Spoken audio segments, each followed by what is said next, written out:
सारे व्यूवर्स को मेरी राम राम। आज की वीडियो में मैं आपसे एसएससी के रिगार्डिंग कुछ स्पेशल बात करने के लिए आया हूँ। जैसा कि आप देख रहे हैं कि कुछ सालों से एसएससी में आजकल क्या हो रहा है। देखो, नोटिफिकेशन तो एसएससी हर साल निकालता है, बट क्या हर साल आप लोगों को अपॉइंटमेंट मिलती है? अपॉइंटमेंट मिलने में कितना समय लग जाता है? नोटिफिकेशन के बाद 3.5 साल से भी ज़्यादा समय आज की डेट में आपको अपॉइंटमेंट मिलने में लग रहा है। ऐसा क्यों हो रहा है? और अगर ऐसा हो रहा है तो हमें क्या करना चाहिए, हमारे पास और क्या क्या विकल्प हैं, इस सारी चीज़ों के बारे में मैं आपसे आज बात करूंगा। और इन सब चीज़ों को जानने के लिए आप इस वीडियो को एंड तक देखो, क्योंकि ये वीडियो आपके बहुत काम आने वाली है। आपका भविष्य इस चीज़ पर निर्भर करता है कि आपका रिजल्ट कितने दिनों में आए, अपॉइंटमेंट कितने समय में मिले। तो इस सब चीज़ों को देखने के लिए और सुनने के लिए और विचार करने के लिए आप मेरी इस वीडियो को एंड तक देखो। एक और ज़रूरी बात, अगर आप एसएससी सीजीएल या आरआरबी एनटीपीसी सीबीटी 2 की तैयारी कर रहे हैं तो ऑलिव बोर्ड लाया है आपके लिए फ्री मॉक टेस्ट। ये ऑल इंडिया लेवल का मॉक टेस्ट है और लेटेस्ट पैटर्न पर है। डिटेल्ड सॉल्यूशन एंड एनालिसिस के साथ साथ आप इस पे ऑल इंडिया रैंक भी अपनी देख पाओगे। पिछले वीकेंड 20,000 से भी ज्यादा लोगों ने ये लाइव टेस्ट दिया था और इस वीकेंड मैं चाहता हूं कि आप भी इसे दो और चेक करो कि आप कहां स्टैंड कर रहे हैं। डिस्क्रिप्शन में लिंक दिया है, उस पर जब आप क्लिक करोगे तो कुछ इस तरह का इंटरफेस आएगा। यहाँ पर आप अपनी mail ID and phone number डाल के रजिस्टर पे क्लिक करेंगे तो इस तरह का इंटरफेस आएगा जहां आप फ्री टेस्ट दे पाओगे। ये टेस्ट आप फ्राइडे रात 12 बजे से संडे तक दे सकते हैं। तो आप फ्री टेस्ट जरूर दें और अपनी ऑल इंडिया रैंक जो भी आए मुझे कमेंट में जरूर बताएं। कुछ लोगों के मेरे पास कमेंट्स आते हैं कि इतना समय हो गया, हमारी अपॉइंटमेंट नहीं हो रही, हमें और चांसेस कम मिल रहे हैं, हम ओवर एज हो रहे हैं, हम बहुत परेशान हैं, हम डिप्रेस हैं। कई तो इतने हार्ट टचिंग मैसेजेस आते हैं जिनको देख के मन बहुत दुखी होता है। रियली इतना दुख होता है जिसको मैं एक्सप्रेस नहीं कर सकता। और सिर्फ देखो, मैं ये समझता हूँ कि सिर्फ एस्पिरेंट्स ही परेशान नहीं होते, दुखी नहीं होते, उनके साथ साथ उनके पेरेंट्स भी बहुत परेशान होते होंगे। वो एक अलग चीज़ है कि ये परेशानी उनके पेरेंट्स अपने बच्चों तक नहीं झलकने देते, उनको पता नहीं चलने देते, लेकिन अंदर ही अंदर वो भी कितने परेशान होते होंगे, ये चीज हम समझ सकते हैं। एज ए पेरेंट्स हम इस चीज को समझते हैं। जो लोग तैयारी कर रहे हैं वो तो पूछते ही पूछते हैं, लेकिन जो बच्चे बिल्कुल फ्रेशर्स हैं, अब एसएससी के बारे में तैयारी करना चाहते हैं, वो भी कमेंट करके पूछते हैं कि क्या हमें तैयारी करनी चाहिए, नहीं करनी चाहिए, क्या हो रहा है, हमारा भविष्य कैसा होगा, हमें क्या क्या विकल्प और मिल सकते हैं, इन सब चीजों के बारे में पूछते हैं। तो मैं स्टेप बाय स्टेप इस वीडियो में सब चीज आपको बताऊंगा। देखो, अगर हम 2012 की बात करें, 2012 में सिर्फ 15 महीने तक में आपको अपॉइंटमेंट मिल जाती थी। जब नोटिफिकेशन आपकी आती थी उससे 15 महीने तक आपके हाथ में आपका अपॉइंटमेंट लेटर होता था। उस समय तो लोगों में इतनी ज्यादा जागरूकता भी एसएससी के प्रति नहीं थी। आज की डेट में तो जागरूकता भी लोगों के मन में बहुत बढ़ गई है। तो ऐसे में रिजल्ट हमें 1 साल में ही देना चाहिए, इतना समय क्यों लगता है? और देखो, 2012 में वैकेंसीज थी 12,000 और लगभग 12 से 15 लाख बच्चे अपीयर होते थे, यानी 1% आपकी अपॉइंटमेंट रेट था, सिर्फ 1%। और अगर 2013 की बात करूं तो ये समय बढ़ के आपको नोटिफिकेशन के बाद 20 से 22 महीनों के बीच आपकी अपॉइंटमेंट हुई। उसके बाद अगर 2014 की बात करूं, उसमें वैकेंसीज कम होकर 10,000 रह गई और आपका समय और ज्यादा बढ़ गया। आपका समय 26 से 28 महीने हो गया। 26 से 28 महीने में आपको अपॉइंटमेंट मिलने लगी 2014 में। और 2014 में तो मैंने भी देखा, क्योंकि मेरा बेटा भी इसमें अपीयर हुआ था, कि कितनी बच्चों को परेशानी होती है, कितना वेट करना पड़ता है। अब 15-16 में भी लगभग उतना ही समय लगा। 2017 में ये समय और बढ़ गया, क्योंकि उसमें कुछ कोर्ट केस भी हो गया और भी चीजें हुई। तो लगभग 36 महीनों के बाद आप लोगों की अपॉइंटमेंट हुई। और 2018 में आप देख ही रहे हैं, 2018 की अपॉइंटमेंट सितंबर से स्टार्ट हुई थी कुछ डिपार्टमेंट्स में, सितंबर 21 से, और जनवरी 22 तक कुछ डिपार्टमेंट्स में हुई है। जैसे सीजीएसटी में जनवरी 2022 में आपका अपॉइंटमेंट लेटर आपके हाथ में आया, आपकी ज्वाइनिंग 2022 में हुई है। तो समझिए कितना समय लगता है। हाँ, इसमें भी जैसे मैंने आपको बताया कि 2014 में मेरा बड़ा बेटा अपीयर हुआ था, उसके थ्रू सीजीएसटी इंस्पेक्टर लगा। इसी ढंग से 2018 में मेरा छोटा बेटा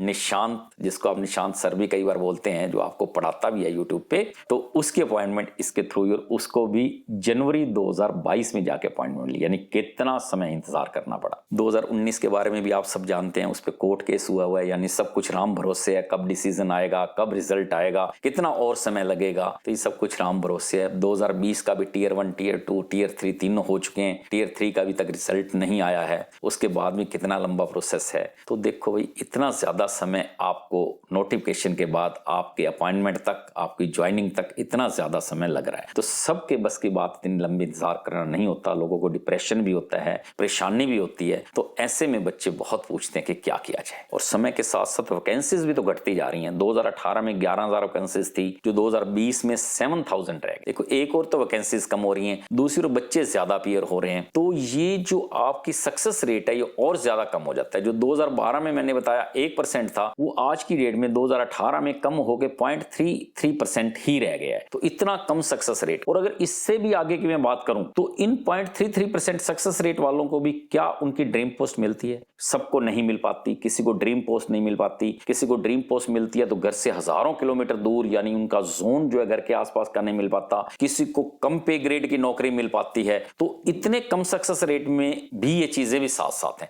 तो ये परेशानियां भी साथ साथ हैं। तो भाई देखो अब एसएससी में नौकरी पाना कितना टफ है और उसके बाद कितना ज्यादा समय। देखो अब अगर आपको एसएससी की तैयारी करनी है तो मेरा पहला तो आप लोगों को ये सजेशन है कि ठीक है, अगर आपका ड्रीम एसएससी में जॉब लेना है, एसएससी सीजीएल है, तो ठीक है आप उसमें लगे रहो, लेकिन उसके साथ साथ दूसरे एग्जाम्स भी दो। दूसरे कौन कौन से एग्जाम इसके साथ साथ दे सकते हो जो इसके लेवल के होते हैं या इससे भी थोड़े इजी होते हैं, जहां आपको जॉब मिल सकती है? वो भी बहुत सारे एग्जाम्स होते हैं। अगर आप कहोगे तो इसके बारे में मैं अलग से एक वीडियो बना दूंगा, क्योंकि अगर आज ये सारी चीजें मैं बताना लगा तो ये वीडियो बहुत लंबी हो जाएगी और हो सकता है आप लोग बोर भी हो जाए। इसलिए अगर आपके कमेंट्स आएंगे तो इस बारे में मैं एक अलग से भी वीडियो बना दूंगा। दूसरा, कुछ लोग पूछते हैं कि क्या हमें जॉब कोई और लेके साथ साथ इसकी तैयारी करनी चाहिए या जॉब छोड़ के तैयारी करनी चाहिए? देखो ये चीजें जो है पर्सन टू पर्सन डिपेंड करती हैं। किसकी फाइनेंशियल पोजीशन कैसी है, कौन आदमी को कितनी फैमिली सपोर्ट मिलती है, इन सब चीजों को ध्यान में रख के ही आप ये डिसीजन ले सकते हैं कि आपको इसके साथ साथ दूसरी कोई प्राइवेट जॉब या कोई और जॉब के साथ साथ इसकी तैयारी करनी चाहिए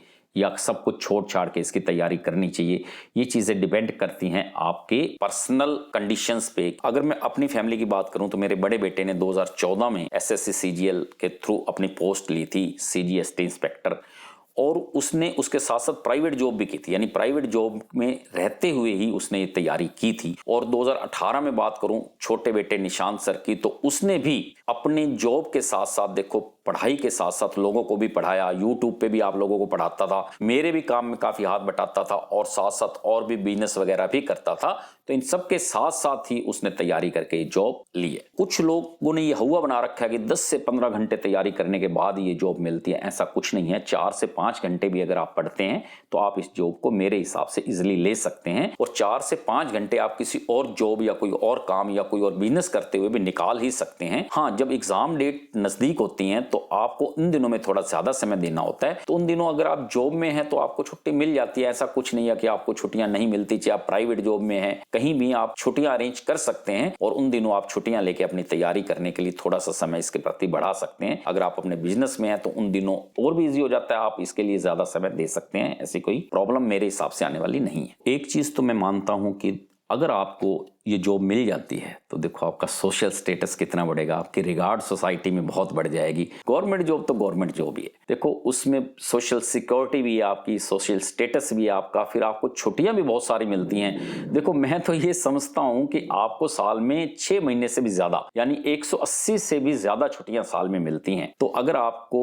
50% से भी कम ऑफिस जाना होता है तो ये जॉब आपके लिए कितनी कंफर्टेबल जॉब हो जाती है। तो अगर आप ये कहोगे तो इन छुट्टियों पर भी मैं एक अलग से वीडियो बना दूंगा कि कितनी छुट्टियां एक गवर्नमेंट एम्प्लॉय को मिलती हैं। यहां मैं एक चीज और आपको बताना बहुत जरूरी समझता हूं कि देखो यूपीएससी वाले भी हर साल नोटिफिकेशन निकालते हैं और 1 साल के अंदर अंदर सारा प्रोसेस पूरा हो जाता है। अगर हम बैंकिंग की बात करें तो 8 से 10 महीनों के अंदर अंदर सारा प्रोसेस पूरा हो जाता है। बैंकिंग भी तो कितना बड़ा, कितना वास्ट उनका सब कुछ है, स्टाफ है, ऑफिसर्स हैं, उसके बावजूद भी इतने ज्यादा वैकेंसीज निकालते हैं। 1 साल के अंदर सारी प्रोसेस, यानी 8 से 10 महीने में ही बल्कि उनकी प्रोसेस पूरी हो जाती है।